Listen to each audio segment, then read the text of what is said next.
Hello students, welcome back to our channel. மாணக்கராசிரியர் இன்னைக்கு இந்த வீடியோல 10th standard common quarterly examination September 2025 மேக்ஸ்க்கான ஒரு Tamil medium question paper தான் பார்க்க போறோம். சோ அது பார்க்கிறதுக்கு முன்னாடி மாணக்கராசிரியர் யூடியூப்ல சப்ஸ்கிரைப் பண்ணிட்டு வீடியோ ஃப்ரெண்ட்ஸ்க்கு ஃபார்வர்ட் பண்ணி பாருங்க. நமக்கு 10th standard mathematics common quarterly examination September 2025 maths பொறுத்த வரைக்கும் 100 மார்க் பேட்டர்ன் டைமிங் வந்து பார்த்தீங்கன்னா 3 hours. இதுல 1 மார்க் வந்து பார்த்தீங்கன்னா 14 1 மார்க் இருக்கு. புக் பேக் 1 மார்க் கொஞ்சம் நல்லா ரிவைஸ் பண்ணிக்கோங்க. நீங்க எந்த டிஸ்ட்ரிக்ட்டா இருந்தாலும் சரி கண்டிப்பா அதுல இருந்து क्वेश्चंस வந்து உங்களுக்கு அப்படியே ரிப்பீட் ஆகும். இந்த மாடலை பேஸ் பண்ணி தான் क्वेश्चंस எல்லாமே உங்களுக்கு குவார்டர்லிக்கு வந்து பார்த்தீங்கன்னா எடுப்பாங்க. இதில் வேணும் 10 வினாக்களுக்கு விடையிலி வினாயன் வந்து பார்த்தீங்கன்னா 28 வந்து கம்பல்சரி கொடுத்துருக்காங்க. ஸோ இந்த சம் கொஞ்சம் பார்த்து வச்சுக்கோங்க. 9 3 என்ற பெருக்கு தொடரின் 8வது வரிசை உறுப்பை காண்க. -11 -15 -19 என்ற கூட்டு தொடர் வரிசையின் 19வது உறுப்பை காண்க.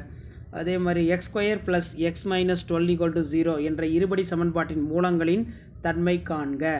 ஏவேனும் 10 வினாக்களுக்கு விடையிலி பொறுத்த வரைக்கும் 10 × 5 50.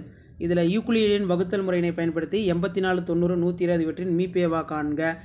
ரேகாவிடன் 10 cm 11 cm 12 cm 24 cm அளவுள்ள பக்க அளவுகளின் 15 சதுரம். இது அடிக்கடி ரிப்பீட்டடாக எல்லா சம்மும் எல்லா இதுலையுமே கேட்குறாங்க, பார்த்துக்கோங்க. சால்வ் பொறுத்த வரைக்கும் x + y + z = 5 2x - y + z = 9 x - 2y + 3z = 16.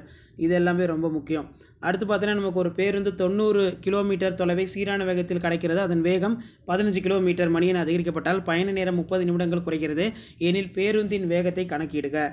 அதே மாதிரி நாற்கரத்தோட பரப்பளவு கேட்டிருக்காங்க. நெக்ஸ்ட் வந்து பார்த்தீங்கன்னா அடிப்படை விகித சம தேற்றத்தை எழுதி நிரூபி, ரொம்ப முக்கியம். இந்த தியரம்லாம் கொஞ்சம் நல்லா பார்த்து வச்சுக்கோங்க.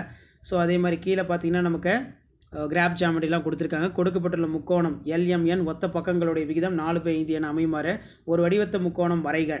அதுக்கு கீழே ஒரு நிறுவனமானது தொடக்கத்தில் 40 வேலையாட்களுடன் 150 நாட்களில் ஒரு வேலையினை முடிக்க தொடங்கியது. பிறகு வேலையினை விரைவாக முடித்திட பின்வரும் வேலையாட்கள் அதிகரித்துள்ளது. இந்த சமம் கொஞ்சம் நல்லா பார்த்து வச்சுக்கோங்க. ஸோ ஷேர் பண்ணுங்கள், சப்ஸ்கிரைப் பண்ணுங்கள். தேங்க்யூ.